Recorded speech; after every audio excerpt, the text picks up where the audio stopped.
Los ponentes encargados de los diversos temas son, en orden de presentación, la doctora Silvia Rodríguez Vázquez, secretaria general de arbitraje del Centro de Análisis y Resolución de Conflictos de la Pontificia Universidad Católica del Perú, que va a tratar sobre el rol de las instituciones arbitrales. El doctor Adrián Simons Pino, profesor de la Maestría de Derecho Procesal de la Universidad Peruana de Ciencias Aplicadas, socio del estudio Rebasa, Alcázar y de las Casas, que va a tratar sobre medidas cautelares. El doctor Víctor Madrid Horna, profesor de la Facultad de Derecho de la Pontificia Universidad Católica y consultor del Centro de Arbitraje y Análisis y Resolución de Conflictos de la Universidad, que va a tratar sobre la adopción de decisiones por el Tribunal Arbitral. Y finalmente el doctor Alfredo Bular González, profesor de Análisis Económico del Derecho y Arbitraje en la Facultad de Derecho de la Pontificia Universidad Católica del Perú, socio del estudio Bular, Falla y Escurra Abogados, que va a tratar sobre las materias arbitrables. Entonces, para dar inicio a este bloque, voy a dejar en el uso de la palabra a la doctora Silvia Rodríguez Vázquez.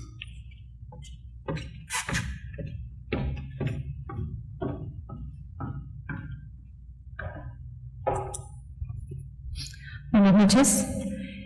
Quiero agradecer antes de empezar esta exposición a los expositores que nos acompañan en este congreso por haber hecho el esfuerzo de acompañarnos, tanto nacionales como extranjeros, y también agradecerles a todos y cada uno de ustedes por acompañarnos, por confiar nuevamente en la Universidad Católica en este evento que ya está haciéndose una tradición y esperamos también contar con el próximo evento del próximo año. Bueno, a mí me ha tocado hablar del rol de las instituciones arbitrales en el Perú. Este es un tema un poco clásico para los secretarios generales de arbitraje, sin embargo yo he querido darle una perspectiva diferente y espero que estén a gusto con ella. Al hablar de las instituciones arbitrales nos remitimos necesariamente a lo que comúnmente en doctrina se llama arbitraje institucionalizado. Solo a modo de recordatorio, el arbitraje institucionalizado es aquel que se encomienda a un centro de arbitraje, debido a su prestigio, a la confianza que han puesto las partes en él, para que organice y administre un proceso arbitral. Tres son las funciones básicas que diversos estudiosos como Almagro Nocet y José María Roca Martínez le otorgan a este tipo de instituciones: designar a los árbitros y resolver cualquier controversia planteada en relación a su participación, proveer de reglas al proceso y también facilitar los medios necesarios para ejecutar el fin encomendado de dar una solución final a la controversia. La existencia de las instituciones arbitrales es reconocida como un signo de avance de la propia institucionalización del arbitraje, como un medio adecuado para resolver controversias. Diversos autores así lo reconocen.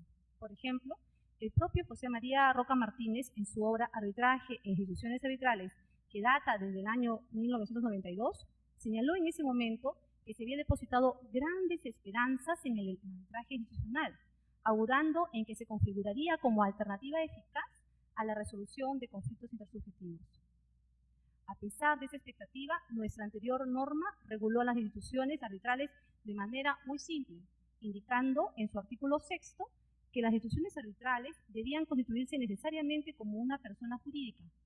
Es verdad que se precisó esa regulación en la tercera disposición complementaria y transitoria de la misma ley.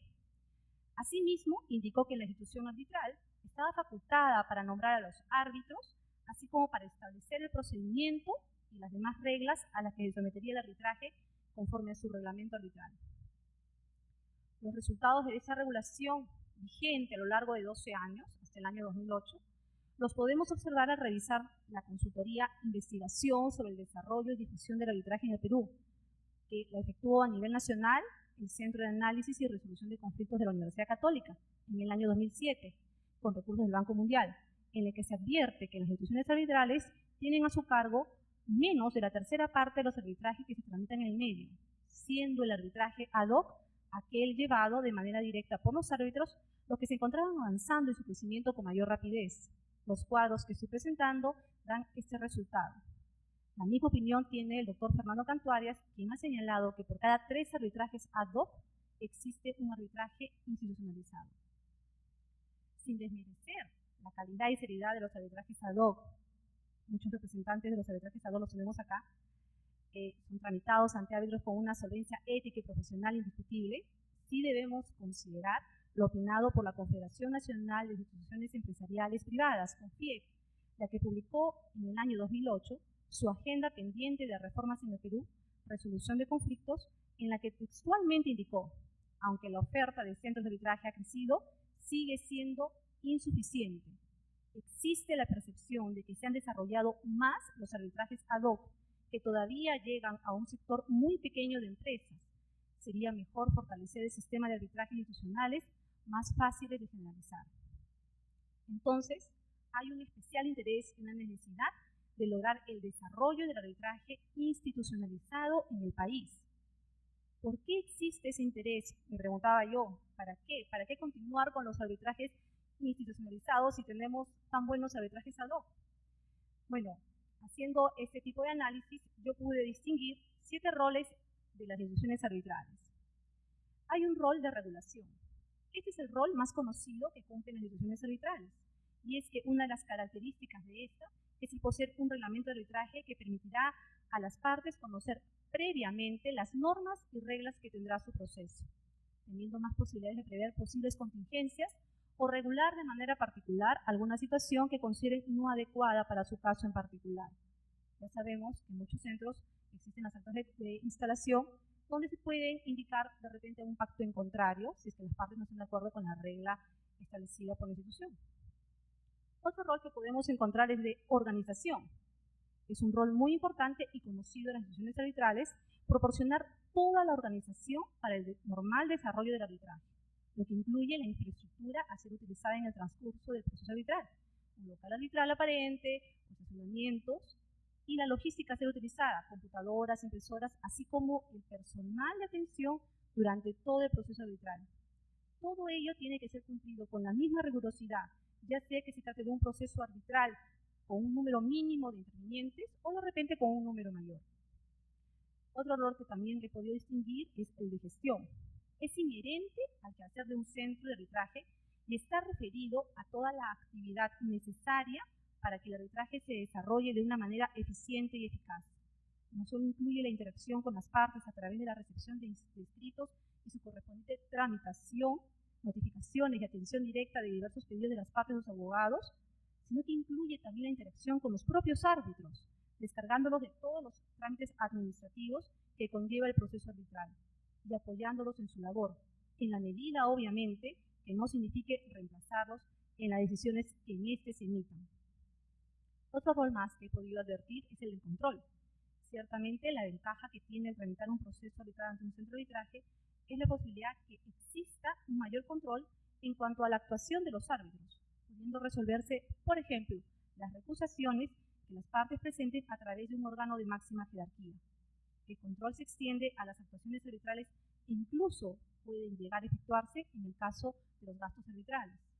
No debe entenderse este tipo de control como una pérdida de la autonomía de los árbitros, ya que simplemente este control es necesario para velar por la aplicación correcta de las reglas estipuladas por la institución. Un rol adicional, el quinto, es el de garantía. El proceso arbitral y el laudo que se emita se encuentran respaldados por la institución arbitral que ha organizado y administrado el arbitraje. De esta manera, el hecho de que un arbitraje se haya tramitado ante una institución arbitral de reconocida imparcialidad y ética genera una mayor confianza que, por ejemplo, en determinados arbitrajes ad hoc, en los que, aunque no existe ningún signo que evidencie alguna parcialidad, la parte vencida siempre tendrá la posibilidad de sembrar la duda sobre la transparencia del proceso. El sexto rol que he podido ubicar es el de proporcionar información estadística. Los centros de arbitraje constituyen una fuente certera de información estadística, la que es publicada por algunas entidades para conocimiento del público.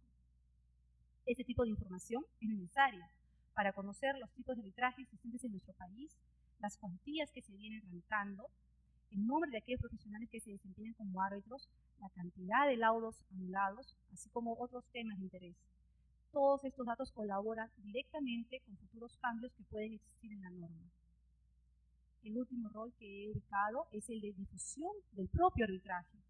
En la actualidad, Este es el rol más activo que vienen cumpliendo muchos centros de arbitraje. La realización de diversos eventos contribuye a que el arbitraje sea conocido por la comunidad jurídica y por todos aquellos interesados en utilizar este mecanismo. En estos espacios se pueden generar debates sobre la normativa y los avances que en materia arbitral se pueden tener, pudiendo propiciarse los cambios necesarios para lograr una óptima legislación arbitral. No hay que olvidar también que en estos eventos muchos expertos internacionales nos hacen conocer de los avances que en su propia legislación existen o la experiencia de la aplicación de ella en sus países, lo que nos permite reflexionar sobre la conveniencia de los cambios y adaptarlos a nuestra realidad. Bueno, luego de haber revisado estos roles que cumplen las instituciones arbitrales, quise también hacer el análisis si con la actual norma de arbitraje podíamos nosotros crecer como centros de arbitraje o simplemente crear nuevos centros de arbitraje. Quería ver si este decreto legislativo 17.1 propugna o propicia el surgimiento o crecimiento de las instituciones arbitrales y si de alguna manera las fortalece. La nueva ley de arbitraje regula a las instituciones arbitrales en su artículo 7, al calificar los tipos de arbitraje que pueden existir, pudiendo ser ad hoc o institucional. De esta manera, en el segundo numeral de dicho artículo, se indica que las instituciones arbitrales constituidas en el país deben ser personas jurídicas con o sin fines de lucro. Una primera conclusión de esta norma es que se ha optado por evitar que cualquier persona instale un centro de arbitraje sin un mínimo de formalidad. El constituirse como una persona jurídica supone la plena certeza de las partes de que el centro asumirá las responsabilidades por el servicio que brinda y esto a su vez lleva a generar confianza y garantía en la institución arbitral. No obstante ello, la norma no exige mayor requisito, aparte del de constituirse, no importando, por ejemplo, la existencia de un mínimo de capital en caso de tratarse de personas jurídicas con fines de lucro. Habrían aquí algunas preguntas para reflexionar en torno a este tema. ¿Existirá, por ejemplo, alguna sanción para un centro que no ha sido constituido como una persona jurídica o para sus representantes? El proceso de arbitraje y por ende el laudo que se emite en dicho centro tendrá validez. Más aún, ¿qué sucede si la voluntad de las partes es llevar las posibles y futuras controversias de un contrato ante un centro que no ha sido constituido como una persona jurídica? La norma no dice nada al respecto, no estipulándose sanción alguna al centro, a los representantes, a las partes o al propio proceso. Siendo ya así, el segundo numeral del artículo 7 de la ley de arbitraje es un buen desear, es un buen deseo únicamente, mas no es un imperativo. No existe ninguna consecuencia jurídica aplicable a la falta de cumplimiento de los requisitos que deben tener los centros de arbitraje constituidos en el país.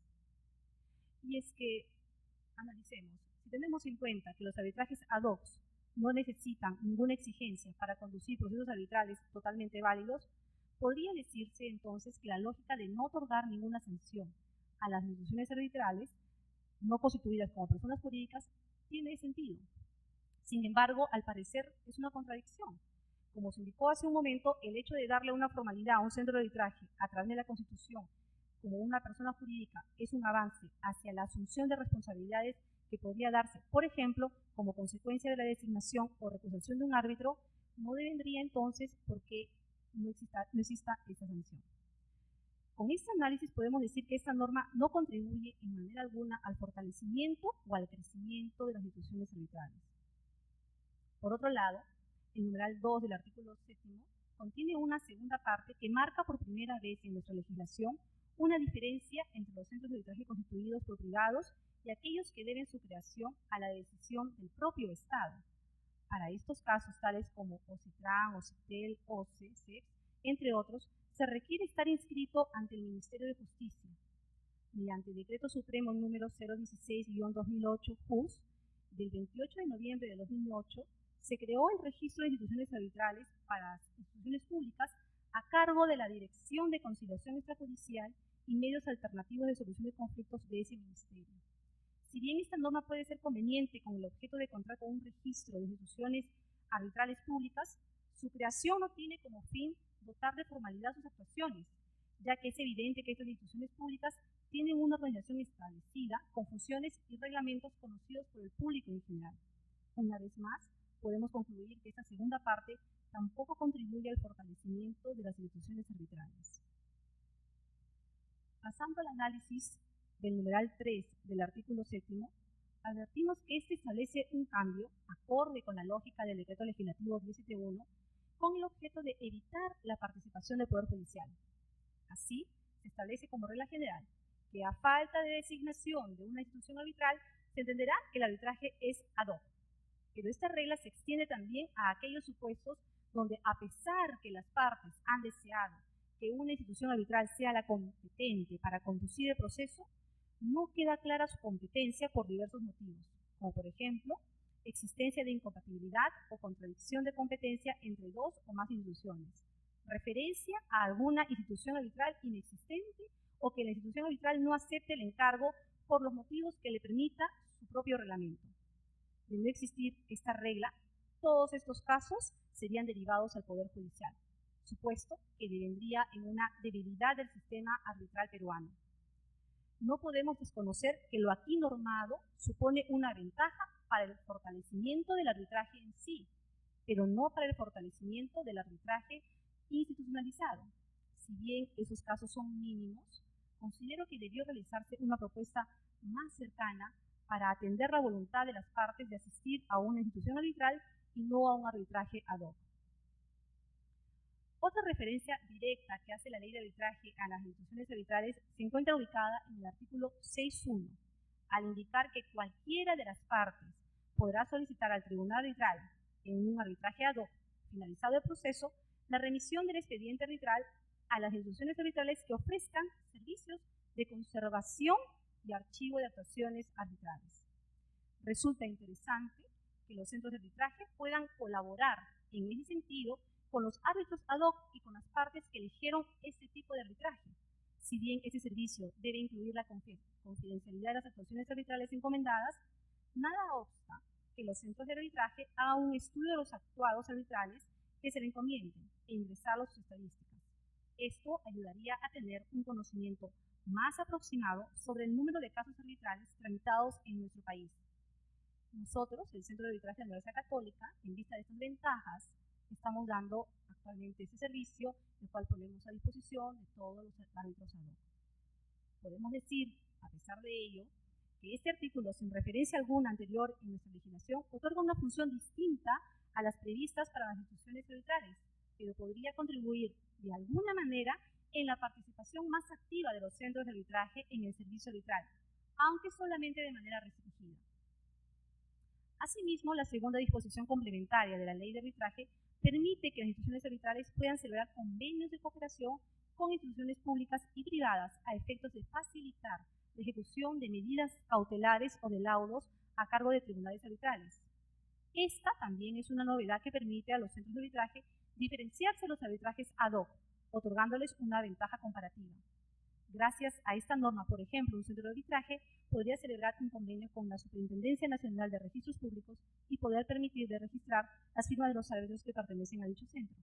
De esa manera se podría facilitar la inscripción de una medida cautelar, por ejemplo.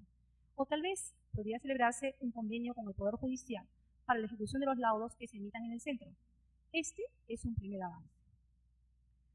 Por último, la norma contiene en su primera disposición final la declaración de interés nacional del acceso al arbitraje para la solución de controversias de todos los ciudadanos, indicando además que se promoverá la creación de instituciones arbitrales. En este marco, el Ministerio de Justicia implementó el programa Arbitraje Popular, publicado en el Diario Oficial del Peruano el 28 de noviembre del año pasado, a través del mencionado Decreto Supremo 016 del 2008. Denominado así por la cuantía y tipo de casos que en esto se podría tramitar.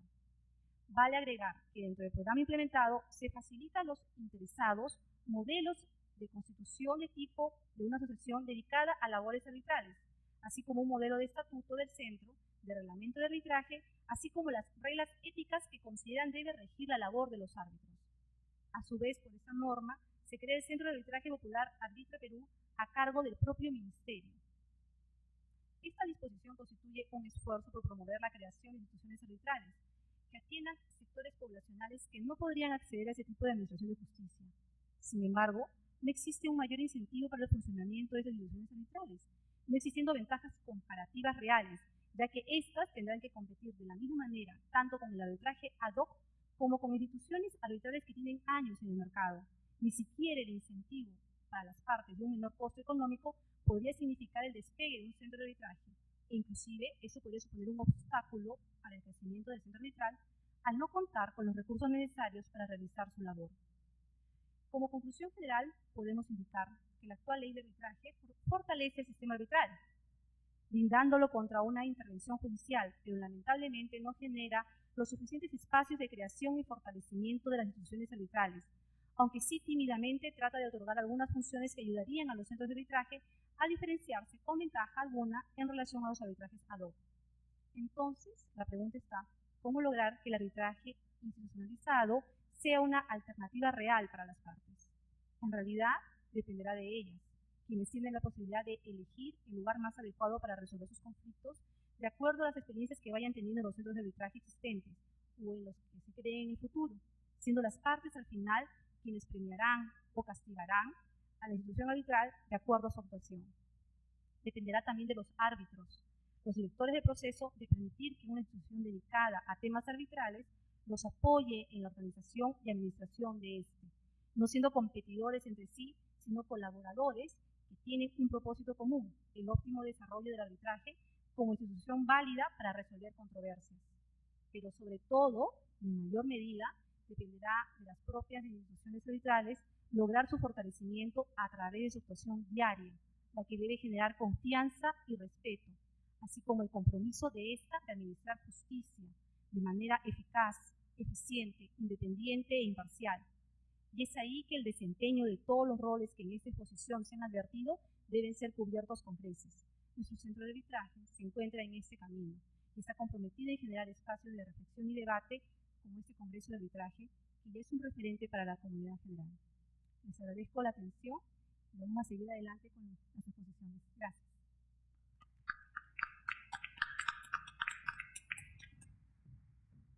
Muchas gracias, doctora Rodríguez. A continuación, dejamos en uso la palabra al doctor Alfredo Bular González para que trate sobre el tema materias arbitrables.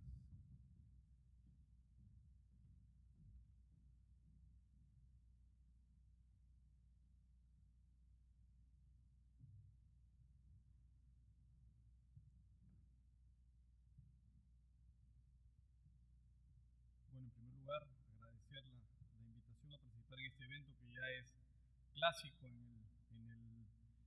la agenda arbitral y quizás es uno de los eventos, quitándole más importantes en términos arbitrales en nuestro país.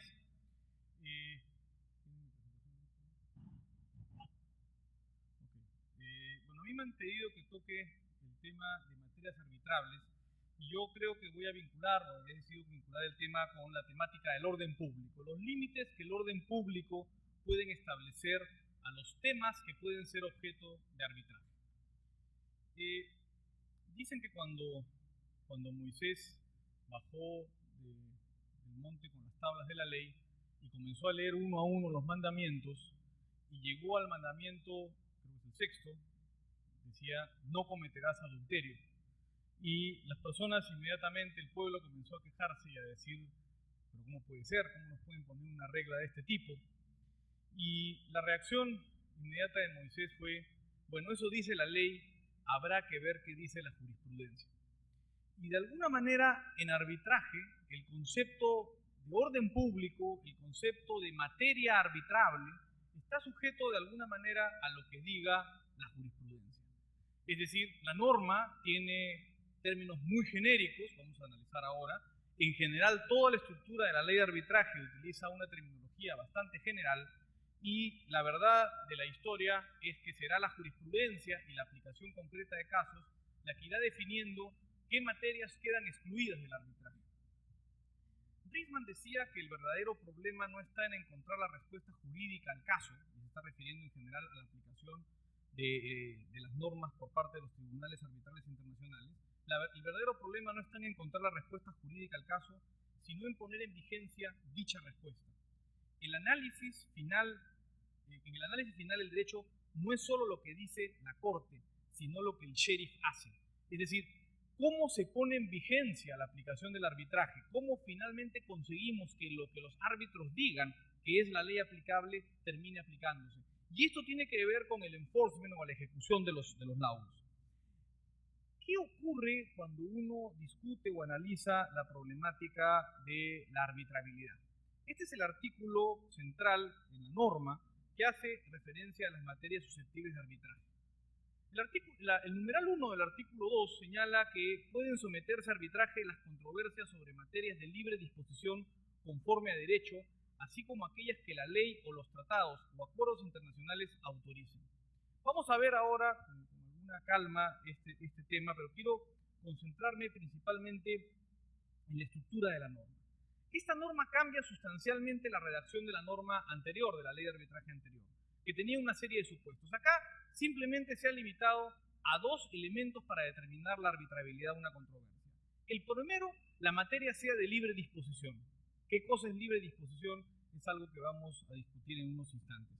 Y lo segundo, incluso pueden ser arbitrables temas que no son de libre disposición siempre y cuando la ley o los tratados o acuerdos internacionales lo autoricen. En consecuencia, uno puede terminar arbitrando, uno, un tema que sea de libre disposición, o dos, un tema que la ley autorice, o un tratado o un acuerdo internacional autorice arbitrar, así pudiera entenderse como un tema no de libre disposición.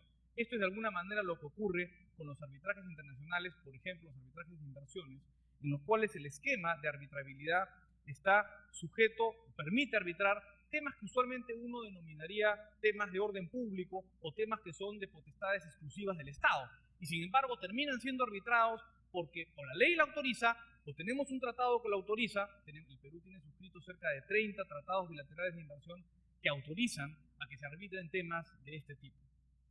El segundo numeral del artículo es bastante interesante. ¿Puedo rezar el anterior, perdón?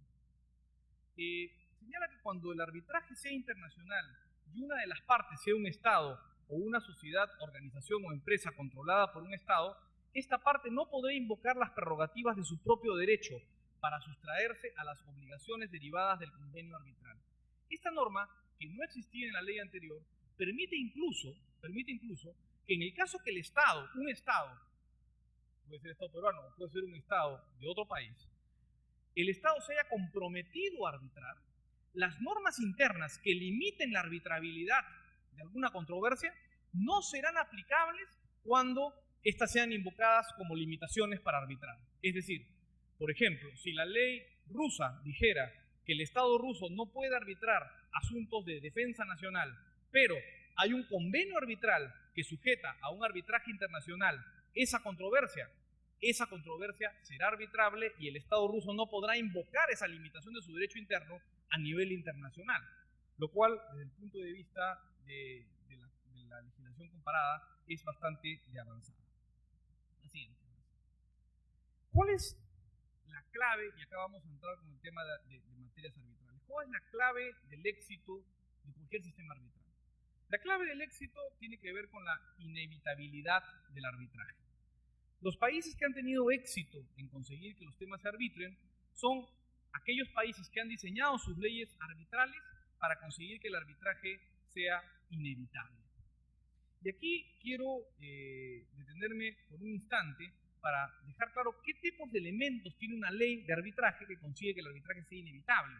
Y ahí vamos a ver que uno de los elementos tiene que ver con la no invocación de limitaciones a materias arbitrables o a temas de orden público para poder usar como un cajón desastre que pueda detener la arbitrabilidad de un tema. En primer lugar, la norma tiene que proteger el convenio, dándole flexibilidad de forma, dándole elementos de separabilidad del convenio o del contrato que lo contiene, competentes, desaparición de la cláusula compromisoria previa al convenio. Segundo, tiene que blindar el arbitraje contra la intervención judicial. Tercero, la nulidad del laudo, las causales taxativas y limitativas deben ser taxativas y limitadas, y no debe haber una revisión del fondo de la decisión. Y el reconocimiento y ejecución del laudo en esta ley debe tener requisitos simples, causales taxativas y limitadas, y tampoco permitir la revisión del fondo. En estos elementos, en estos últimos elementos, nulidad y reconocimiento, es importante que el tema de orden público no se convierta en una puerta a través de la cual uno pueda limitar, a través de cuestionamientos a la arbitrabilidad de la materia, a la posibilidad que el arbitraje se desarrolle. La siguiente. ¿Dónde o en qué pasos del arbitraje uno puede encontrar barreras o discusiones sobre la arbitrabilidad de la controversia? En primer lugar, en las excepciones de arbitraje que se plantean ante las cortes ordinarias. Esto está regulado en el artículo 16 de la ley. El artículo 16 establece, en el caso de los arbitrajes nacionales, que no serán arbitrables aquellos supuestos en que el convenio arbitral sea manifiestamente nulo, y en el caso del arbitraje internacional, que sea contrario al orden público internacional. Este es el supuesto en el cual uno inicia un proceso judicial en un caso que tiene supuestamente un convenio arbitral y en como consecuencia se discute si el tema puede o no ser arbitrable.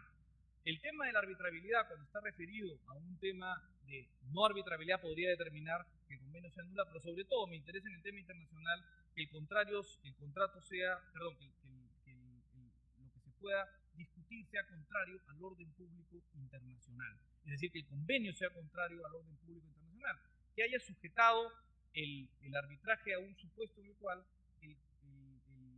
se esté vulnerando el orden público internacional. Quiero que guardemos por un momento el concepto de orden público internacional, que es justamente uno de los límites y una de las formas de hacer menos limitativa la arbitrabilidad de una controversia.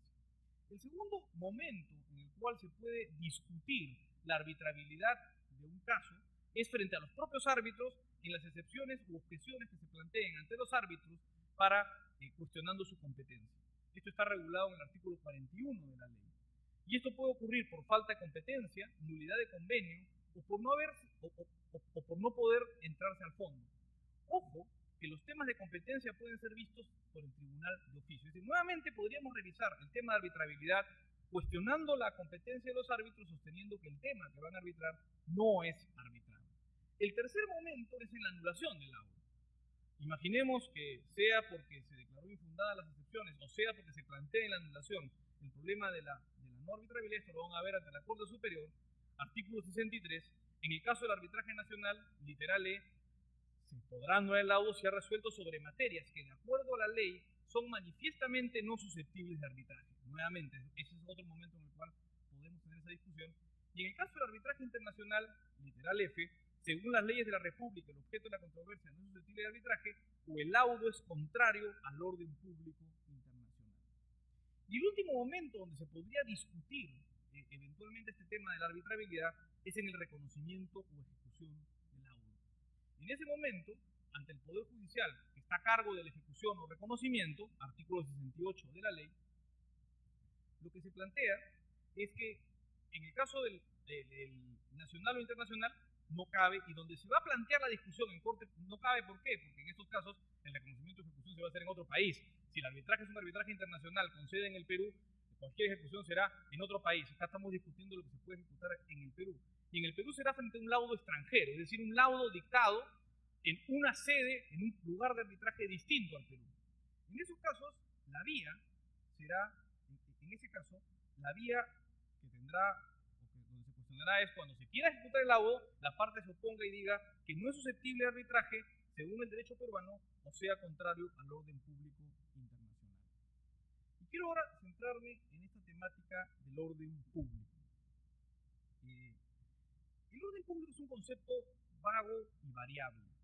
Y sin embargo, es uno de los conceptos centrales para discutir la arbitrabilidad. Diremos que un tema de orden público podría, por carácter de orden público, no ser arbitrable. Y casi puede contener cualquier situación. En general, los tribunales arbitrales internacionales han sido bastante reacios a aceptar la arbitrabilidad, a aceptar cuestionamientos o una interpretación muy amplia del orden público. En el caso Parsons, que es un caso del año 74, resuelto por una corte federal en los Estados Unidos, señalaba que se viole de manera manifiesta los principios más básicos de moralidad y justicia del país en el cual se pretende, en un caso de ejecución, se pretende ejecutar el laudo. En general, la jurisprudencia ha sido bastante restrictiva a la invocación del elemento de orden público o no arbitrabilidad de la controversia como un elemento que pueda ser objeto de cuestionamiento. La siguiente. Y aquí quiero regresar a mi ejemplo original de Moisés para tratar de entender La Convención de Nueva York, que es uno de los elementos que ha sido seguido por varias de nuestras legislaciones, incluida la peruana, aunque la peruana ha ido incluso más allá en términos de ejecución, señala que el reconocimiento o ejecución de la sentencia, ese es el lenguaje que usa la Convención de Nueva York en su traducción, en realidad debe entenderse del laudo, está hablando de una sentencia arbitral, sean contrarios al orden público de ese país. Y aquí regreso a la fórmula que se usaba en los mandamientos. Dice, no cometerás adulterio. El otro día entré a internet y revisando el catecismo descubrí que habían cambiado el mandamiento. Y el mandamiento no dice no cometerás adulterio. El mandamiento dice no cometerás actos impuros. Es como está redactado actualmente. Decir no cometerás actos impuros es bastante parecido a decir no irás contra el orden público en general. Y decir que no cometerás actos impuros es referirnos podríamos estar hablando desde un besito hasta un acto de sadomasoquismo, y en el medio nos podemos imaginar muchos casos distintos. Esto significa que la definición de una limitación de orden público para determinar la arbitrabilidad de una controversia puede ser un tema tan amplio y tan subjetivo como el que acabamos de indicar. Para ponerles un ejemplo, hace unos años, en el 2004, el ministro de Economía de Argentina señaló en unas declaraciones, y la cito, que no se iban a revisar los laudos CIADI, en arbitrajes de inversión pactados por Argentina, cuando los laudos atentaran contra el orden público por inconstitucionalidad, ilegalidad o irracionalidad, es decir, por cualquier cosa. Es decir, casi cualquier acto impuro que el juez considerara impuro podría dar lugar a la no ejecución del laudo. Y trasladándolo a los otros efectos que hemos señalado, en el caso de una excepción, a que se declare fundada la excepción; en el caso de una anulación, a que se declare fundada la anulación; en el caso de una ejecución o reconocimiento, a que esto pudiese ocurrir. Pasemos a la siguiente. Saltemos una más. Y aquí el concepto es orden público interno versus orden público internacional. El movimiento en la jurisprudencia internacional ha sido girar hacia un concepto de orden público internacional, porque permite una mejor limitación y una aplicación más excepcional de esta limitación para cuestionar el carácter arbitrable de una controversia o el carácter del laudo de haberse pronunciado sobre un tema que el laudo no podía pronunciarse sin violar el orden público. ¿Cómo debe interpretarse este orden público? La siguiente. ¿No?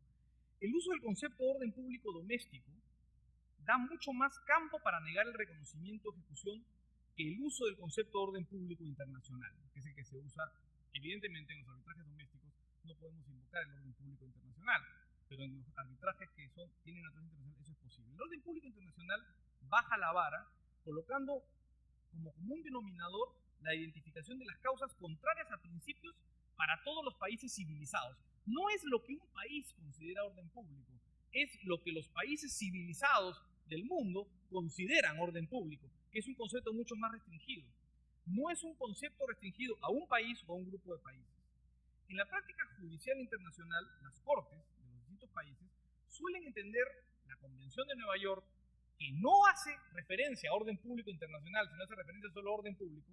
Sin embargo, suelen entenderla como orden público internacional o al menos como un orden público doméstico limitado, restringido, que se extiende solo a conceptos muy básicos del orden público, que va en la línea de este caso Parsons que cité hace un momento, que violan las normas del país de sede o del país del lugar de arbitraje, los conceptos más básicos de moralidad y de justicia.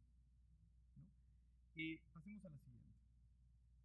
Esto es como decir, regreso de nuevo a Moisés, que el reconocimiento o la ejecución de las sentencias sean contrarios al orden público de ese país, es como decir no cometerás actos impuros.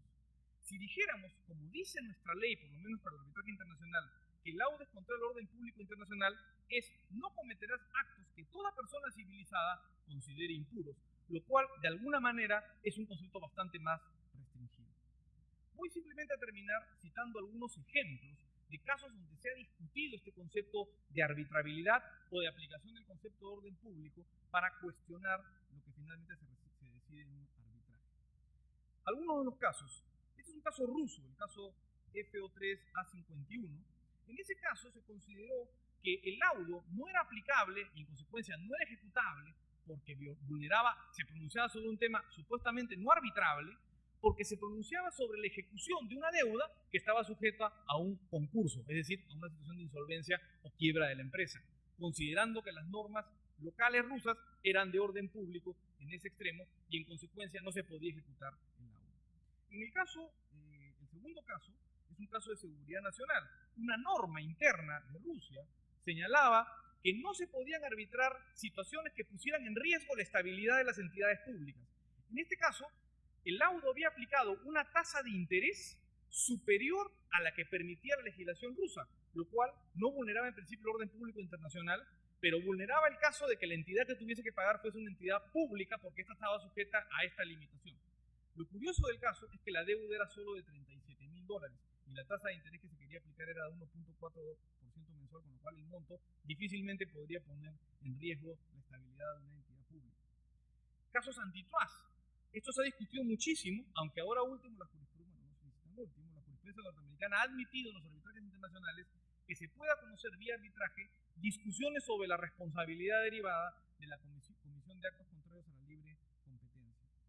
El último, el caso Patterson Farms, es un caso en el cual se aplicaron conceptos de levantamiento del velo societario aplicables en Arkansas que se consideraron vulneraban el orden público del Reino Unido y que en consecuencia fueron declarados inejecutables en el laudo que se había señalado.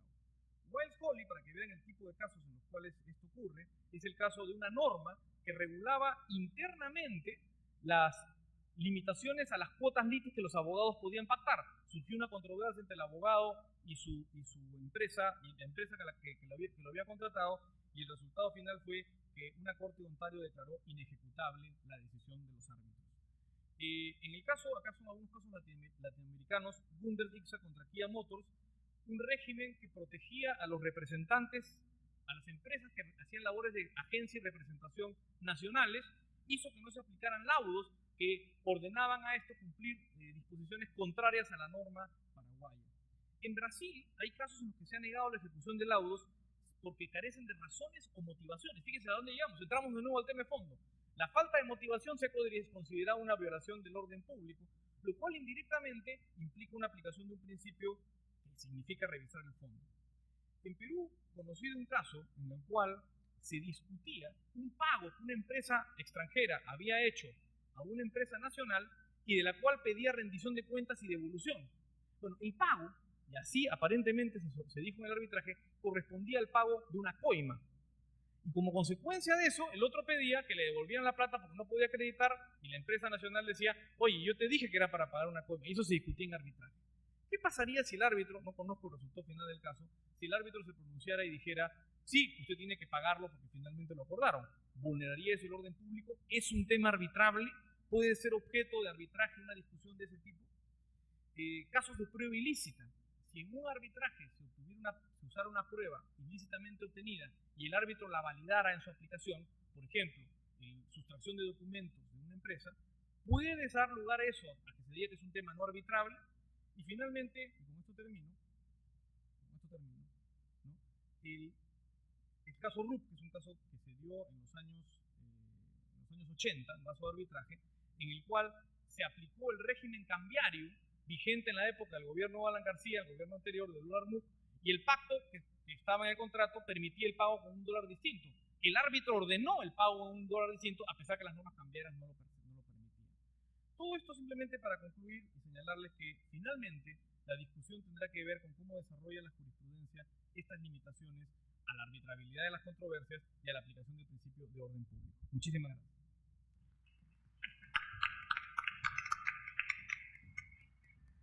Muchas gracias, doctor Goulart. Y ahora queda en uso la palabra del doctor Adrián Simons Pino para tratar sobre las medidas cautelares.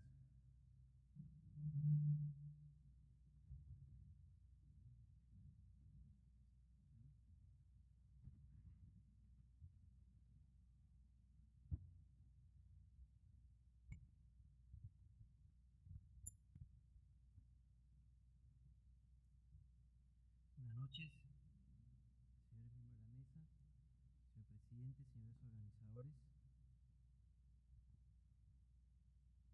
Primero mis palabras de agradecimiento a los organizadores y a la Pontificia Universidad Católica por la gentil invitación a mi persona Debo decir, al igual que Alfredo, que este evento ya se ha vuelto una tradición. Creo que puede ser calificado como un vino de larga guarda. Ustedes pueden ver cómo se empezó y hoy estamos en un gran salón ante más de 500 personas. Felicitaciones a los organizadores. Bien, el tema que me asignaron, no lo escogí, es el tema de las medidas cautelares, obviamente vinculadas al arbitraje. Y la verdad que después de haber estudiado la ley, yo rezaba que sea el tema que no me encargara, porque en realidad debo decir que en líneas generales la ley de arbitraje que tenemos en nuestro país vigente es una ley avanzada, es una ley de tercera generación. Si los chilenos publicitaban su última ley como lo último, el último alarido de la moda en Latinoamérica, pues solo quedó en alarido, porque finalmente nuestra ley es muy superior a todo lo que hay en el continente. Sin embargo, en todo lugar hay luces y hay sombras. Y creo yo que en materia cautelar, en la ley, hay algunas cosas que sí llaman a la inquietud, y dentro del tiempo que me han concedido quisiera compartirlas de manera rápida y referencial, porque obviamente el tiempo es apremiante. Empecemos por lo básico y que creemos que es lo obvio, pero luego de una breve reflexión podemos llegar a la conclusión que no era tan obvio. Empecemos con algunas preguntas para ver si estamos en la misma línea. ¿Se aplican los mismos requisitos requeridos para las cautelares judiciales en sede arbitral? Es decir, eso que nos enseñan de memoria, verosimilitud, peligro, adecuación, contracautela, ¿también lo deben tomar en cuenta los árbitros de esa manera? Y reflexioné mucho sobre este tema y debo decirles que no necesariamente. ¿Y por qué no? Empecemos por lo que estamos de acuerdo y luego por lo que creemos que debe ser repensado o pensado por los árbitros. En primer lugar, todos estamos de acuerdo que quien pide una medida cautelar tiene que invocar verosimilitud del derecho. De acuerdo. El segundo elemento es el que voy a comentar con ustedes, que es el peligro de la demora. ¿Por qué el peligro de la demora? Porque creo que este elemento no debe ser apreciado como si se apreciase en un proceso judicial.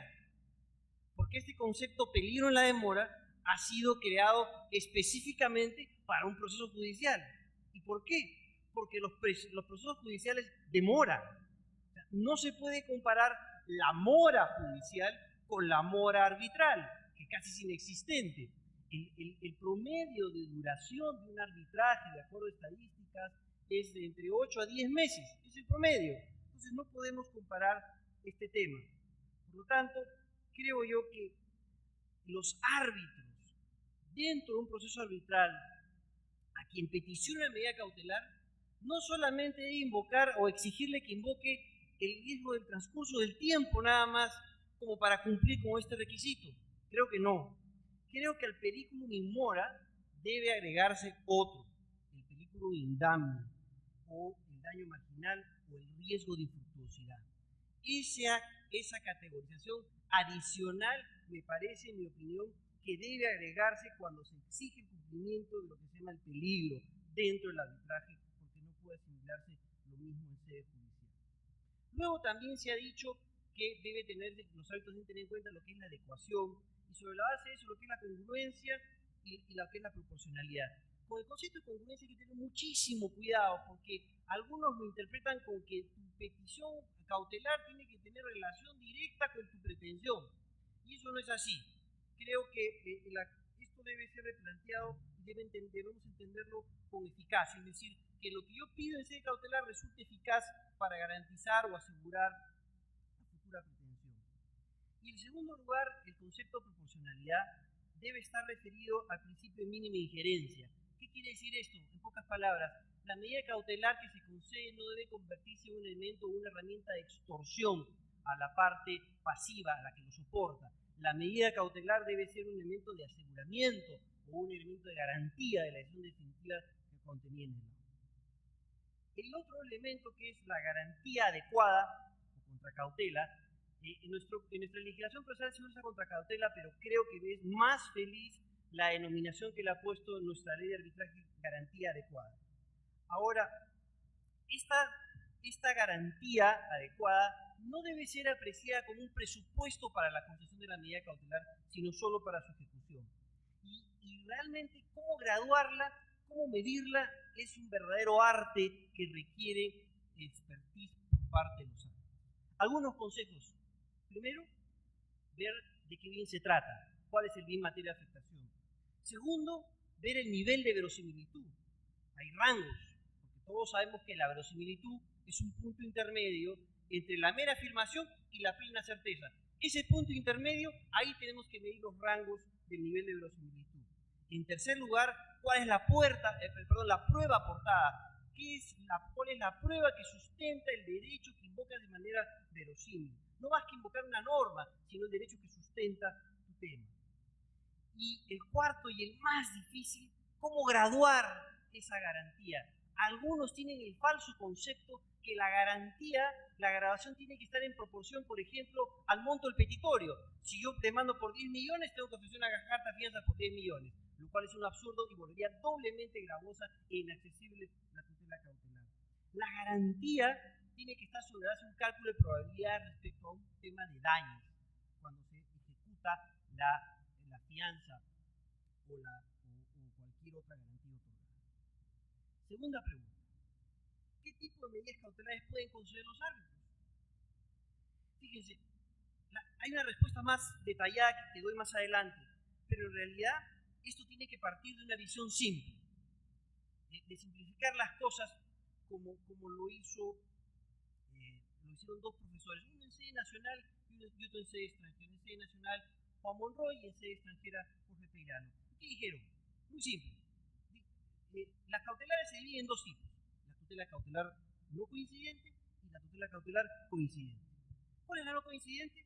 La que asegura la eficacia de la lesión final sin referirse a la pretensión principal. Ejemplo típico, el embargo. Cuando yo embargo un carro, no tiene relación el que embargo secuestre ese vehículo con la discusión sobre el título o valor. Es un elemento asegurativo.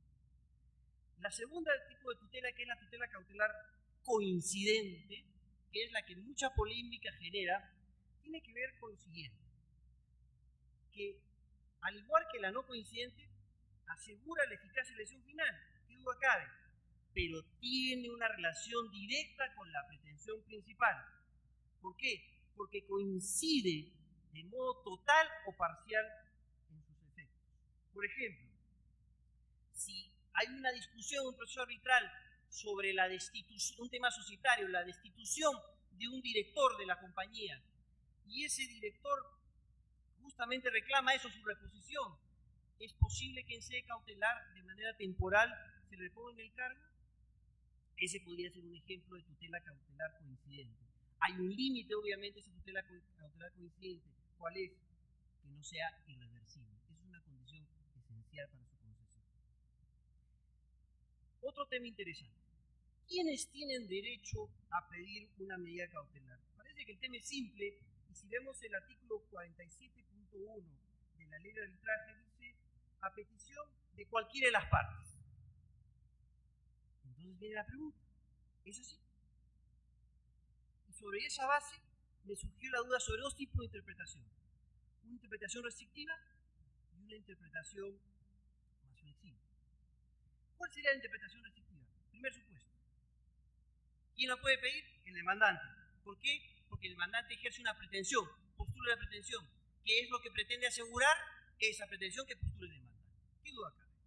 La pregunta es: ¿y el demandado, bajo esta interpretación restrictiva, solo podría ser el demandado cuando éste ejerce o postula una contrapretensión vía reconvención? Es decir, cuando él se convierte en demandante. Es la demanda del demandado.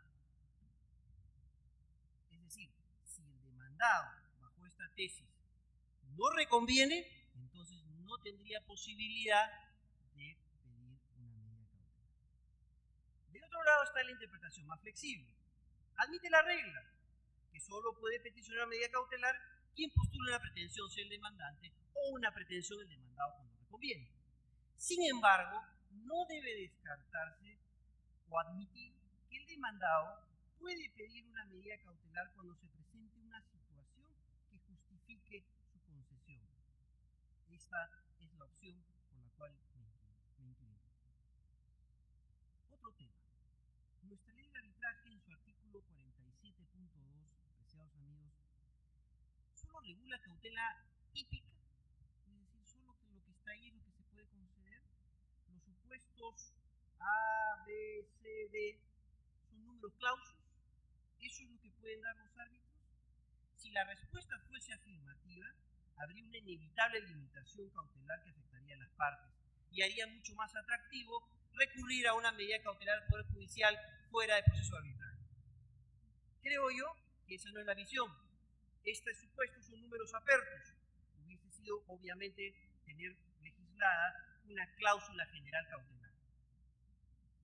Algunos temas polémicos que comparto con ustedes de manera breve. Fíjense ustedes el artículo 47.2 que llamó mi atención. El 47.2 dice que se entiende por medida cautelar toda medida temporal. Creo yo aquí que el tema de la medida está mal enfocado en lo que es técnica legislativa, porque lo temporal está referido a situaciones procesales sujetas a plazos establecidos en el texto legal. En cambio, lo que ha debido hacer referencia a la norma es al concepto provisional. Esto está ligado a la configuración de una nueva situación que puede producirse y que esta nueva situación puede originar, obviamente, cambios en la medida cautelar. Podrá darse cuando el laudo es declarado fundado, cuando el laudo declara infundada la demanda, o cuando no estamos en ninguno de los dos supuestos, es decir, que no se haya declarado infundada la demanda arbitral o fundada la demanda arbitral, pero que durante el desarrollo del proceso hayan surgido circunstancias que afecten la verosimilitud que inicialmente sostenía la medida cautelar. Y qué duda cabe que en ese supuesto el concepto de provisoriedad entra en acción y los árbitros pueden revisar a pedido de parte, en mi opinión, solo a pedido de parte una medida cautelar y dejarla sin efecto.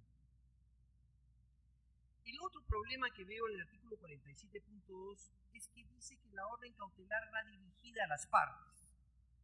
¿Qué pasa si la orden cautelar debe ser ejecutada o debe ser dirigida a un tercero que solo tiene la condición de órgano ejecutor? Imaginemos nosotros un banco que se niega a embargar, porque el sujeto embargado es uno de sus principales clientes y hay una protección del banco, y el banco dice: yo no soy parte del convenio, tú no me puedes entender, y obliga a la parte a recurrir a sede judicial con pérdida de tiempo muy valioso. Creo yo que el hecho de haber, en este tipo de casos, la única opción de recurrir al tema de la ejecución judicial de una medida cautelar en este sentido genera problemas. Hubiese sido ideal que se regule algo parecido a que el tercero, en este caso un tercero de auxilio judicial como un banco, que cumple un mandato de manera voluntaria, se libera de responsabilidad, porque a veces a muchos les preocupa, ¿no?, que frente a la amenaza de la parte pasiva, el árbitro, el banco o una institución prefiere recibir un mandato judicial que un arbitral para poder dar cumplimiento. Creo que hubiera sido ideal una cláusula en este sentido. El artículo 47.2 también tiene otro tema interesante en los puntos A, B y C respecto a los tipos de medidas cautelares. Y el inciso A, ustedes se fijan, el literal A, tiene una mezcla de prohibición de no innovar y medida innovativa. No innovar es mantener status quo, no hagas lo que todavía no has hecho. Y innovar significa todo lo contrario, es decir, que cese una actividad contraria a derecho o que se retrotraigan las resultas consumadas a un estado anterior. Y vemos varios tipos de tutela, tutela preventiva de daños, etcétera, figuras muy interesantes en materia cautelar arbitral. El problema que veo en el inciso C está referido a lo que es el concepto preservar bienes, porque preservar puede significar cuidar, mantener, ¿no? Pero ahí hay un tema que está referido a lo que son los embargos o la afectación jurídica. Entonces aquí los árbitros van a tener que hacer un esfuerzo para entender esto, que cuando se trata de un secuestro o un embargo, también preservación implica afectación jurídica de bienes. Y en cuarto lugar, esto es muy interesante, es reservar elementos de prueba. En la doctrina es muy debatible el tema de si la prueba que se captura antes es cautelar o no es cautelar. El tema, creo que la discusión es ociosa, porque algunos creen que eso va a lo que es, como tenemos nuestro código de prueba anticipada, y otros creen que es a través de un pedido cautelar. Finalmente, el objetivo es el que interesa, preservar el elemento de prueba. Es una especie de discovery en sede arbitral o algo parecido, porque finalmente la esencia de discovery es el descubrimiento de la prueba antes del proceso. Un ejemplo, por ejemplo, de preservación es el típico caso del secuestro de libros, de actas de una sociedad, por el temor o miedo de que estos sean perdidos o extraviados, donde los acuerdos ahí son prueba fundamental, ¿no? Creo yo que aquí faltó otorgar a los árbitros un poder general de cautela de manera expresa. Pero, ¿qué significa el poder general de cautela? Es el poder que tienen de conceder medidas cautelares no tipificadas.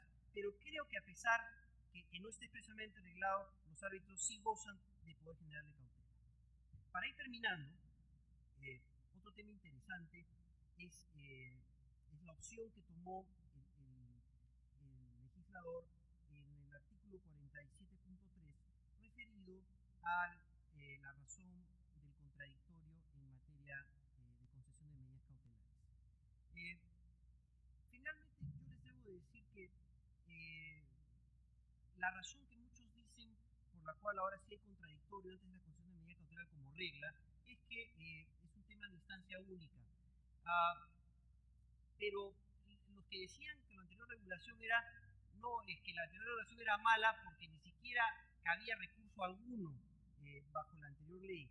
Ahora hay contradictorio y ahora también hay contradicción. Hay plena tutela porque finalmente pueden correr traslado, finalmente pueden pedir reconsideración. Es un tema de opción legislativa. El 47.5 tiene mucho de polémica, que está referido a la medida cautelar en sede judicial. Fíjense, tengo la sensación de que la manera en que ha sido redactada esta norma, el 47.5, está hecha para desincentivar la petición de medidas cautelares ante el Poder Judicial. Esa es mi sensación. Porque ¿qué ocurre? Aquí creo que de manera innecesaria, como está regulado, se puede generar una discusión sobre constitucionalidad referido al abocamiento de causa pendiente, que está regulado en el artículo 139, inciso 2 de la Constitución. Lo dejo para el debate. El 47.6 está referido a un tema también interesante que establece el poder de los árbitros de poder modificar, sustituir, dejar sin efecto medidas cautelares. Y luego dice, incluso cuando se trata de decisiones judiciales firmes. Acá hay otro problema de técnica legislativa. En materia cautelar no hay decisiones judiciales firmes, porque la medida cautelar no es satisfactiva, no genera firmeza y no hay definitividad, es simplemente provisoria. Para terminar, dos últimos temas. La denominada cautela de oficio, contenida de manera excepcional en el artículo 47.6, o sea, por iniciativa propia. Los árbitros por iniciativa propia pueden decretar medidas cautelares y la verdad no estoy de acuerdo con tal poder de cautela de los árbitros. Esto me hace acordar a los comisarios rusos de la ex Unión de Repúblicas Socialistas Soviéticas. Está bien otorgarle poderes cautelares a los árbitros, pero no poderío cautelar, que es absolutamente diferente. Este es un sistema inquisitivo puro en materia arbitral y expreso mi discrepancia. Para terminar, el 47.8, que regula los daños derivados de una medida cautelar, aquí veo dos problemas. El primer problema es que no se puede apreciar claramente qué tesis se asume en la legislación respecto a la teoría de daños aplicable, si es la tesis subjetiva o la tesis subjetiva. ¿Por qué? Porque bajo la tesis subjetiva, el solo hecho de haber perdido el caso, es decir, que la demanda arbitral sea declarada infundada, genera automáticamente la condena de daños, quedando solamente limitada la probanza al quantum del daño. La otro lado de la vereda está la teoría subjetiva, donde no basta haber perdido, sino que hay que acreditar si se actuó con dolo o con culpa. El segundo problema es que está el tema de la condena de daños, que puede ser en cualquier momento. Creo que no puede ser en cualquier momento. El único momento en el cual se puede discutir la condena de daños por una ejecución irregular o indebida de una medida cautelar es cuando se haya perdido el caso. Es decir, cuando la demanda arbitral haya sido declarada infundada. He dejado esos temas, les agradezco mucho su paciencia y debo decirles para terminar que el arbitraje en nuestro país tiene un gran futuro. Ahora tenemos el gran reto de difundirlo en provincias. Muchísimas gracias.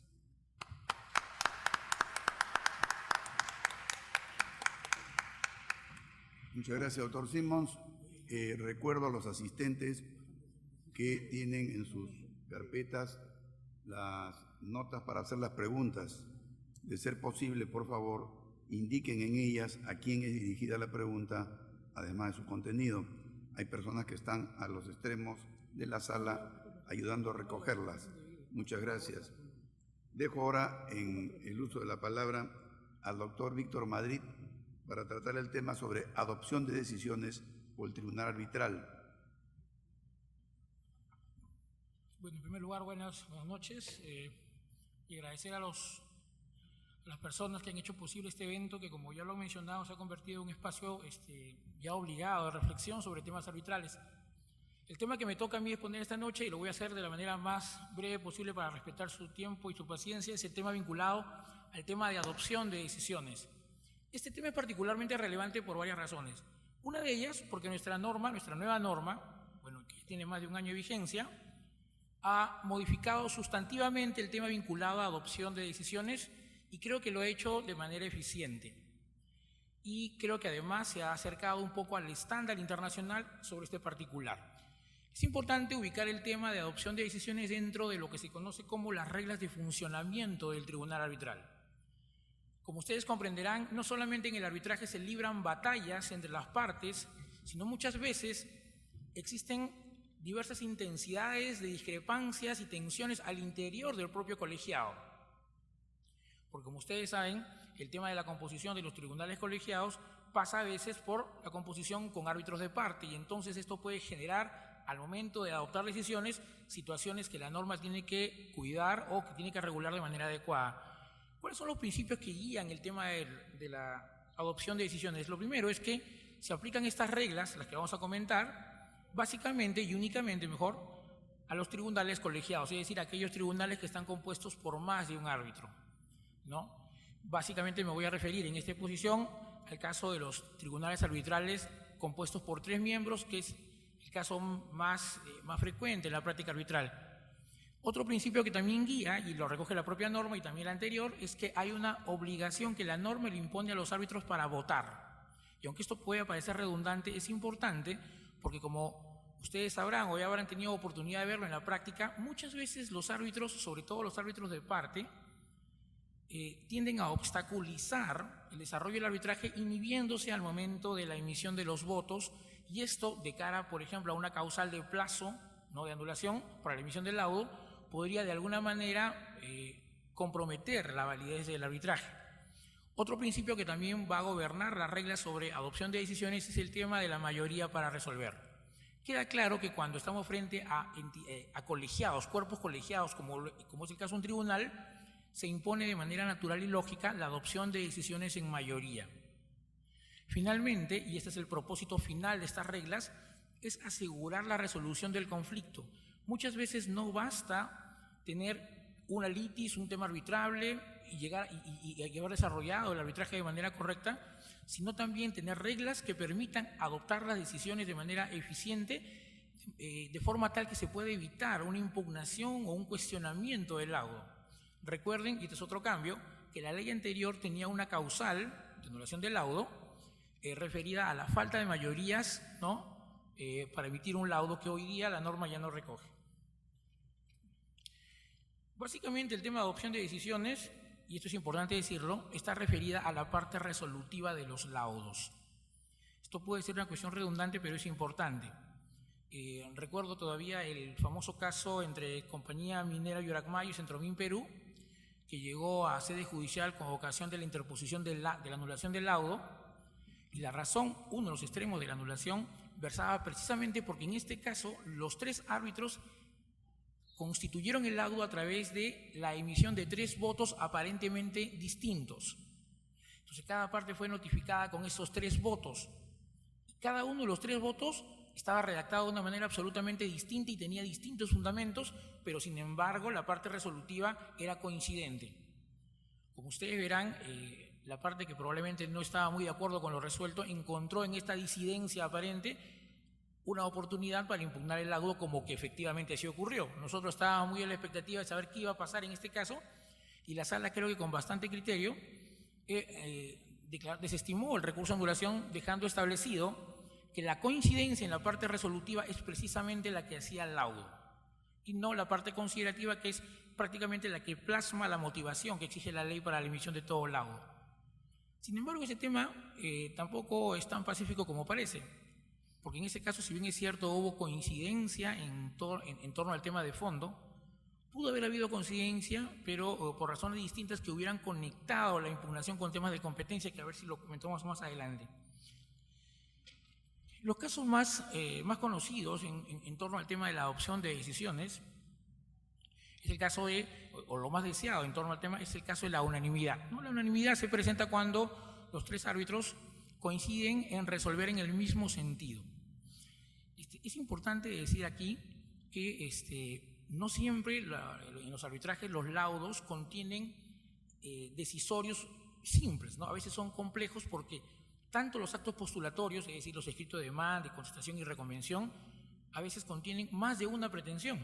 Y yo he tenido la oportunidad a veces de tener que armar laudos en los cuales, ante un ofertorio de 5 pretensiones, coincidían en la primera el árbitro 1 y el 2, a la segunda pretensión el 1 y el 3. Respecto a la cuarta pretensión había silencio en 1 y en 2 y el presidente votaba solo. Y entonces, cuando me decían, bueno, ¿qué resolvieron? No, había que hacer toda una operación para saber qué habían resuelto realmente, porque los votos se van armando en función de los extremos resolutivos. Pero esta regla es la que definitivamente es la que guía la norma, ¿no? Una nota adicional aquí en el tema de anonimidad es que si 2 votan en el mismo sentido, en el caso del presidente y el árbitro único, por ejemplo, seguimos en el anterior, y el tercero no vota, por la norma anterior y la vigente que está contenida en el artículo 52, tenemos que en realidad el que no vota se entiende adherido automáticamente al voto de la mayoría. En este caso, técnicamente, aunque sé que es un poco irrelevante, no tendríamos mayoría en realidad sino unanimidad, porque su voto se entiende con el de la mayoría, que en este caso sería el del presidente y el árbitro único. El otro caso, quizás es el que presenta un poquito más de complejidad, ese es el caso de lo que se llama la mayoría. Siempre hablando en caso de 3 miembros, ¿no? 2 de los 3 árbitros votan en el mismo sentido, ¿no? Me refiero a la parte resolutiva. Y en este caso, para hablar de mayoría, técnicamente, tenemos que entender que ha habido un voto discrepante o una opinión discrepante o una opinión disidente, como lo menciona la doctrina, que técnicamente no forma parte del laudo, y esto es importante. Ese voto que acompaña el voto de la mayoría no constituye el laudo, ¿no? Y acá una nota adicional que me parece también importante, que también es un poco técnico, porque el tema no es tan sencillo como parece. Cuando hablamos de mayoría, nos estamos refiriendo, en el caso de los tribunales compuestos por 3 miembros, al funcionamiento del íntegro del colegiado. Voy a poner un ejemplo para que vean que esto, que no tiene solución en la norma, sí merece una pequeña reflexión. Imaginémonos que, por ejemplo, en un tribunal compuesto por 3 árbitros, uno de ellos, que no es el presidente, es recusado y ante la recusación formula renuncia. La renuncia es aceptada por las partes y entonces se inicia el proceso de sustitución, ¿no?, de este árbitro conforme a las reglas pactadas en el convenio o al reglamento de la institución arbitral. Pero ocurre que en este íter, es decir, hasta que no se nombra al árbitro que va a sustituir, estos 2 árbitros resuelven y alegan mayoría. En mi opinión, en este caso, que está irresuelto por la norma, no tendríamos mayoría porque la mayoría de 2 solamente es posible considerarla cuando están los 3 árbitros válidamente instalados y funcionando, ¿ya? Y sin embargo, hay algunos casos en los cuales he tenido oportunidad de observar este tipo de decisiones que en mi opinión es incorrecta y que ya en su momento la jurisprudencia digamos, dará una respuesta concreta. El caso del voto del presidente, que es, digamos, la fórmula que nuestra norma ha adoptado, es la que más nos acerca al estándar internacional. Acuérdense que el principio de la adopción de decisiones al interior del colegiado tiene por objeto asegurar la eficacia del arbitraje. Y como ustedes saben, es posible que al momento del voto los tribunales tengan disidencias, tengan discrepancias, y esto pueda de alguna manera conspirar contra la eficacia. Entonces, la fórmula que ha escogido nuestra norma, siguiendo por ejemplo el texto de la norma española, ¿no?, y apartándose incluso de la norma CENUMI porque no tiene esta disposición, hemos fortalecido el voto del presidente para efectos de dirimir en caso de empate. Si el árbitro único 1 y el árbitro 2 votan en sentido distintos, entonces pueden ocurrir dos cosas. O el presidente, su voto, hace mayoría con cualquiera de ambos, o resuelve con un voto distinto. Imaginémonos que el árbitro 1 declara fundada la demanda, el árbitro 2 la declara infundada, pero para el presidente la demanda es improcedente, por ejemplo. Y esto es distinto, no es lo mismo hablar de improcedencia que declarar infundada la demanda, porque incluso las causales de anulación que se podrían activar van a ser distintas. En este caso, nuestra norma, siguiendo el estándar, considera que el voto del presidente en ese caso tiene un peso, digamos, decisivo. No doble, como dicen otras legislaciones, pero sí un peso que va a resolver. Hay algunos casos particulares que me he permitido anotar, como es el caso del voto del presidente. Imagínense un caso en el cual el árbitro 1 no vota, se abstiene de votar. El árbitro 2 tiene un voto en el que declara infundada la demanda y el presidente tiene un voto que declara fundada la demanda. Como entenderán, no podríamos aplicar, por lo menos no de manera frontal, la regla del 52 que dice que el que no vota se adhiere al voto de la mayoría, porque ahí no hay mayoría, pero sí a través del extremo de la misma norma que dice que se adhiere al voto de la mayoría o del presidente en su caso. En este caso, el voto del presidente hace laudo.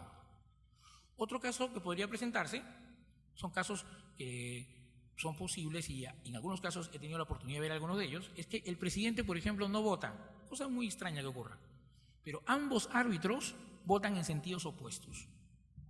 Como nosotros en el nuevo modelo hemos eliminado la figura del árbitro dirimente, ¿no?, que completaría el colegiado, en este caso, en mi opinión, no tendríamos laudo, técnicamente hablando. Otro caso que podría presentarse es el caso en el que el presidente no vota, el árbitro 1 no vota, cosa que sería sumamente extraño, pero posible, y el árbitro 2 sí vota declarando infundada la demanda. En este caso, en mi opinión, un voto singular no podría generar laudo. Finalmente, otro caso que podría presentarse es que el presidente declara fundada la demanda y los árbitros de las partes no votan. En este caso, aunque creo que del texto de la norma no podríamos deducir una regla clara, en mi opinión creo que por un tema de defensa o fortalecimiento o blindaje, el arbitraje, si se quiere decir, tendríamos que preferir el voto del presidente, que ha sido un poco la lógica la lógica de la norma. Finalmente, yo quería concluir con unas cosas generales sobre el tema de adopción de decisiones. Con la ley anterior, la 26572, nuestra ley de arbitraje incorporó hasta 4 artículos para regular el mismo tema, adopción de decisiones. Teníamos un artículo en la parte internacional, que es el que más se parece al estándar, y teníamos 3 artículos en la parte nacional. Lo malo es que estos 3 artículos que estaban en la parte nacional eran medio contradictorios. Y eran medio contradictorios porque teníamos una regla para las resoluciones distintas al laudo y una regla para los laudos. Y curiosamente o paradójicamente, la regla que estaba prevista para los laudos no establecía el voto dirimente o el voto doble del presidente.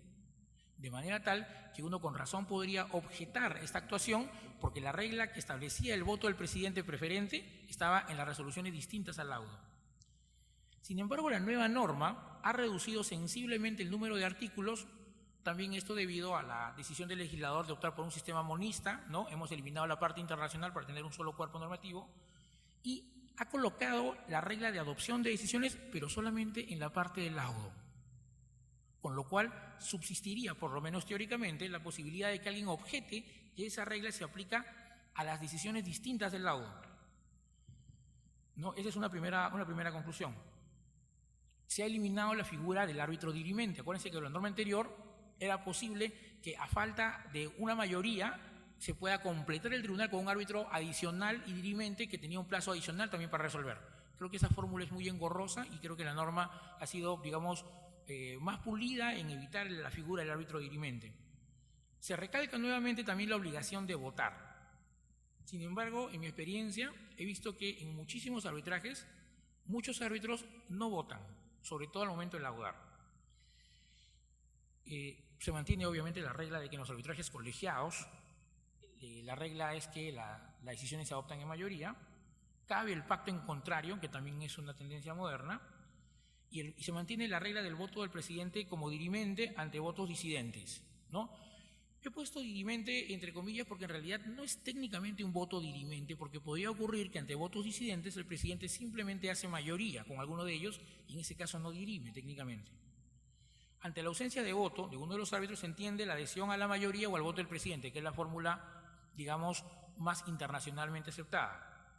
Una cosa que sí me preocupa es que se ha eliminado la causal de anulación del laudo cuando este se emite en contravención a las mayorías requeridas, que también es parte del estándar internacional. La norma española, por ejemplo, ha eliminado esta causal de anulación.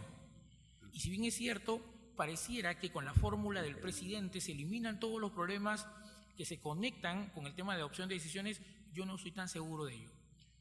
Y eso por dos razones. La primera, porque la norma no podría regular todos los casos en los cuales se presentan patologías al interior de la adopción de decisiones. Y por otro lado, porque no es infrecuente que en la práctica arbitral dos árbitros de dos adoptan decisiones trascendentes como laudos parciales. Y entonces me parece que en ese caso no contar con una causal de anulación específica, porque las que quedan en realidad no calzan precisamente en este supuesto, podrían generar, en mi opinión, una afectación al debido proceso, porque acuérdense que la regla de la adopción de decisiones en mayoría es una regla que garantiza no solamente la eficacia, sino la justicia del laudo emitirse. Por lo tanto, si bien es cierto, el estándar está más cerca de eliminar esta causal como una causal o un supuesto de anulación del laudo, ¿no? De alguna manera, la ley no podría cubrir todos estos supuestos.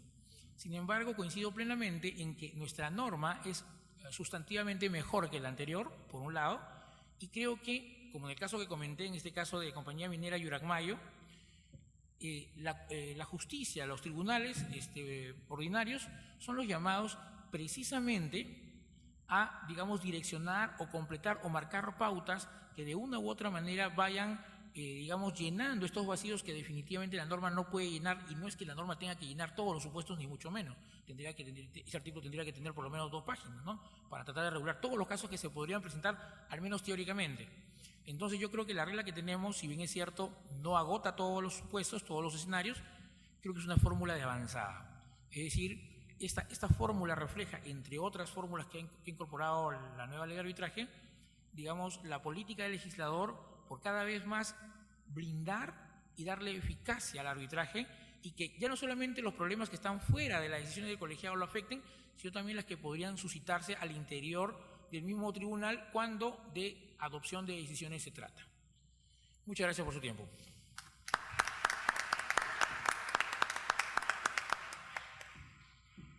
Muchas gracias, doctor Madrid. Se va a proceder ahora a contestar las preguntas que han hecho del público. Si hubiera alguna más, por favor, entregarla a las personas encargadas para poderla contestar. Comenzamos con la doctora Silvia Rodríguez. Bueno, han hecho una pregunta que en realidad hubiera sido excelente hacerla para la mesa del día de ayer, en relación a un tema de recusación de árbitros. Bueno, básicamente se me pregunta si la recusación de 2 árbitros, en ese caso me ponen por ser cuñados, de un tribunal de 3, se presenta dentro del plazo para laudar, es posible declarar fundada la recusación en aplicación del principio constitucional de independencia de los árbitros, atendiendo al control difuso de la constitucionalidad. Bueno, desde mi punto de vista, no sería posible plantear la recusación, pues ya se ha iniciado el plazo para la emisión del laudo. Hay que entender que si bien el proceso arbitral es un proceso flexible que atiende a la conveniencia de las partes, para hacer un poco no tan riguroso como el Poder Judicial. Sí hay determinados cumplimientos de plazos que se deben dar, ¿no? Desde mi punto de vista, el hecho que la parte afectada haya esperado hasta la emisión del laudo, hasta el plazo de la emisión del laudo que se haya dado ya, significa que definitivamente no tuvo el interés suficiente y tal vez está esperando retrasar la parte final del proceso arbitral, ¿no? Ese es mi punto de vista. Muchas gracias. Seguimos con las preguntas formuladas al doctor Buller. A ver, acá me preguntan, deducida la excepción de convenio arbitral en una acción laboral sobre pago de beneficios sociales, esta es declarada infundada por órgano jurisdiccional por cuanto los beneficios sociales no se consideran como materias, no son consideradas como materias de libre disposición. Ahora, claro, se plantea la excepción. Bueno, yo creería que, ese es un tema que los laboralistas pueden contestar mejor que yo, pero yo entiendo que sí es posible que haya una transacción sobre el pago de beneficios sociales, entiendo que es posible en consecuencia que pueda haber una materia que puede ser dispuesta. Claro, entremos a la discusión sobre la disposición o no de los derechos laborales. Sin embargo, creo que aquí el juez comete finalmente un error de apreciación, porque la ley es bien clara. La ley lo que dice es que solo se puede declarar, digamos, infundada la excepción cuando el convenio es manifiestamente nulo. Y manifiestamente nulo, el ejemplo que se pone, está firmado por un menor de edad, pero no un caso donde justamente los árbitros van a poder discutir si son o no competentes. En la otra pregunta vinculada a un tema bastante parecido, dice, un ex locador de servicios demanda el pago de sus beneficios sociales al término de su contrato, alegando que por el principio de primacía de la realidad su relación es de tipo laboral, es decir, no es un contrato de locación de servicios, según lo que dice este locador. El empleador interpone excepción de arbitraje toda vez que en el contrato de locación de servicios se pactó una cláusula arbitral en caso de conflicto. Se trata de una materia arbitrable, el juez asume jurisdicción. Nuevamente, la ley peruana dice que solamente se puede declarar infundada la excepción cuando el convenio es manifiestamente nulo. Evidentemente, si hay un tema de calificación, le corresponderá al árbitro, no es manifiestamente nulo, implica una evaluación que va a tener que hacer el jugador sobre efectivamente el tema es arbitrable o no es arbitrable. Esto no impedirá que después este trabajador, locador, que no sabemos bien qué es, pueda plantear después una anulación sosteniendo que el tribunal no era competente porque arbitró un tema no arbitrable. Discutiremos ese tema después, pero entendería yo que el tema la excepción debería ser declarada infundada. Debería ser declarada fundada y debería pasarse el caso a los árbitros. Bueno, en el Perú, la emisión de un laudo que afecte el orden público, ¿cuál sería la solución o tratamiento a seguir? Bueno, si el laudo ya ha sido emitido, lo que corresponderá es iniciar una acción de anulación sosteniendo la causal contemplada en la propia ley. Según su opinión, ¿la nulidad de un acto jurídico es materia arbitrable? Sin duda lo es. Yo creo que ha habido alguna jurisprudencia que ha cometido el serio error de considerar que no es arbitrable, y para corregir ese tema en una de las disposiciones finales se ha dicho que toda mención que se haga en alguna ley, donde lo dice la ley de arbitraje ahora, donde se hace mención a juez, se entiende también dicho árbitro. Y entonces donde se dice que, porque eso es lo que se usó como fundamento, dice el juez puede declarar la nulidad. Dijeron no, ahí dice juez, no dice árbitro, el árbitro no puede. Bueno, hoy día se entiende que donde dice juez, dice árbitro, evidentemente en los temas que son de libre disposición. Antes de terminar, no quería dejar de comentar un tema mencionado por mi buen amigo el doctor Adrián Simons, referido al tema de las cautelares. Entiendo y me parecen muy interesantes muchas de sus apreciaciones. Algunas han sido referidas al lenguaje con el que está redactado la parte cautelares. Y yo creo que es importante ahí destacar cuál es la fuente del lenguaje de los artículos de cautelares de la actual ley. Dicen que cuando los españoles vinieron al Perú, decían, acá las ovejas son bien raras, son más grandes y tienen el cuello largo y el hocico alargado. Lo que estaban viendo era una llama, entonces claro, creían que era una oveja. De alguna manera, cuando uno ve con ojos procesales la legislación arbitral, puede confundir llamas con ovejas. La fuente de la norma es la ley Modelum Citral con las modificaciones versión 2006. Por ejemplo, ahí está la palabra temporal. Ahí están las 4 causales que se establecen, o 4 supuestos de dictado de cautelar. Es cierto que la norma peruana es una norma tropicalizada, es una norma que ha ajustado algunos de los elementos de la ley modelo, pero básicamente respetó la ley modelo. ¿Por qué? Porque la intención de la norma, la intención del legislador fue una norma cuyo lenguaje fuese arbitralmente reconocido internacionalmente. Y entonces usó el lenguaje que usa la ley modelo. Y se pegó mucho a ese lenguaje, que es el lenguaje que ha sido usado por los expertos más importantes del mundo que se han juntado a redactar la ley modelo y han usado ese lenguaje. Entonces puede ser que choque con algunas figuras procesales. De hecho, si uno lee la ley modelo, cosa que nuestra ley no se metió, no citó ese artículo, los invito a leer los artículos 17A, 17B, 17C introducidos por las variantes, ajustes que se hicieron en el 2006, hay elementos distintos para calificar una cautelar de los que exige nuestro Código Procesal. Utilizan una cosa muy parecida a la fórmula Posner, que es hay que valorar el costo del dictado de la cautelar multiplicado por la probabilidad de que se gane el juicio frente al costo de que no se dé la cautelar multiplicado por la inversa. Es decir, tiene reglas totalmente distintas, o por lo menos diferentes a las que usamos normalmente en la doctrina procesal normal. Es verdad que nuestra ley no recogió esa parte, pero no quiso recogerla porque no quiso amarrarse, que es lo que dijo el doctor Cantores, que redactó justamente esa parte. Dijo, esa parte me parecía que ponía demasiados límites a los árbitros. Dejemos que los árbitros vean cuáles son a su criterio los elementos que deben darse para el dictado de una cautelar. Muchas gracias, doctor Madrid.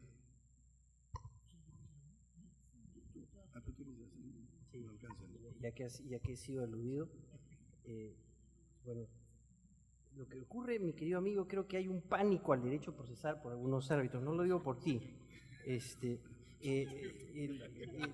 Creo que aquí es una discusión bizantina de que se quiere judicializar y meter lenguajes esotéricos o raros, ¿no? Creo que cuando se legisla, al menos en esta parte de la aldea sudamericana, es bueno copiar y tener normas madre, pero también creo que es bueno adecuarnos a nuestras realidades. Yo soy de los que creen que el arbitraje no es ni contractual, ni jurisdiccional, ni mixto, sino que el arbitraje es una ciencia distinta, diferente, pero que a su vez se nutre de otras. O sea, no es que viva sola en la autarquía. Y creo que el derecho procesal le es útil al arbitraje con figuras como la que acabo de mencionar, que es la tutela cautelar. El uso del lenguaje es muy importante porque finalmente lo que se ha regulado es un arbitraje, si bien es cierto mixto, también esencialmente doméstico. Y nosotros somos tributarios del civil law y no del common law, aunque hemos traído también cosas bien interesantes del common law que nos sirven, como por ejemplo esta figura atemperada o rara o mixta, como quieran llamarla, del discovery en materia probatoria, que me parece fundamental, o en algunos casos, aunque le parezca raro a mi amigo, hay contempt of court en el Código Procesal Civil. Entonces, creo que el derecho procesal sí puede ser una herramienta bien utilizada dentro del arbitraje, obviamente sin utilizar el término judicializar el arbitraje, con lo cual sí estoy en la misma línea de Alfredo. Muchas gracias, doctor Madrid. Bueno, repito nomás, me han hecho 2 preguntas, 2 de ellas son prácticamente sobre lo mismo. Me alcanza la inquietud sobre el tema relativo al incumplimiento de los árbitros al momento de laudar. Me pregunta cómo es posible que, existiendo un imperativo para que los árbitros voten, ellos no lo hacen, y de esta manera no solamente obstaculizan de alguna manera el arbitraje, sino que además se genera un laudo con esta omisión, y lo que es peor, me dice otro, y encima cobran, ¿no? Entonces, creo que la inquietud es absolutamente fundada. La respuesta es la siguiente. Quienes hemos tenido oportunidad de trabajar en un despacho de Secretaría de Arbitraje, hemos visto cómo cuando llegaba el último día para que se vence el plazo para laudar, el presidente nos llamaba, ya viene mi voto, decía, ¿no? Y teníamos que notificar ese mismo día, porque hay una causa de anulación precisamente cuando se notifique el laudo de manera extemporánea al plazo. Entonces, ¿qué hacía el árbitro que sabía, obviamente, que la decisión del presidente o la adoptada no iba a favorecer los intereses de la parte que lo designó, no votaba. Y muchas veces me ha pasado que el presidente traía un voto y el otro árbitro venía corriendo y tenía que firmarlo ahí prácticamente sobre la notificación para hacer mayoría. Es decir, muchas veces lamentablemente los árbitros han tenido este comportamiento y no creo que sean ni los primeros ni los últimos. Pero la regla precisamente que tenemos en la norma nos permite superar esa situación. Ahora bien, en relación al incumplimiento que los árbitros incurren, me parece que, salvo mejor parecer, la norma que nos trae el artículo 32 y que habla acerca de la responsabilidad de los árbitros, no los eximiría de responsabilidad contractual, en mi opinión. Si nosotros adaptamos la figura de esta relación contractual entre los árbitros y las partes, me parecería absolutamente procedente un reclamo por haber incurrido en responsabilidad, porque precisamente los árbitros están llamados para resolver. Eso es lo más importante y que tienen que hacerlo ante el arbitraje. Y la otra pregunta, me dicen, ¿qué pasaría si cada uno de los miembros de un tribunal votan de manera distinta? ¿No? Yo explicaba el caso que mencioné al inicio. Me parece que la ley ya encontró una solución para ese tema, ¿no? El voto del presidente va a ser el que prevalezca, suponiendo que los tres sean en el extremo resolutivo distintos, ¿no? Creo que por ahí que la cosa está más o menos clara en la nueva norma. Agradecidos. Bueno, con esto damos por concluido el bloque 1. Agradezco a la doctora Rodríguez, a los doctores Bullard, Simons y Madrid por sus excelentes intervenciones y les informo que el próximo bloque se inicia en 10 minutos. Muchas gracias.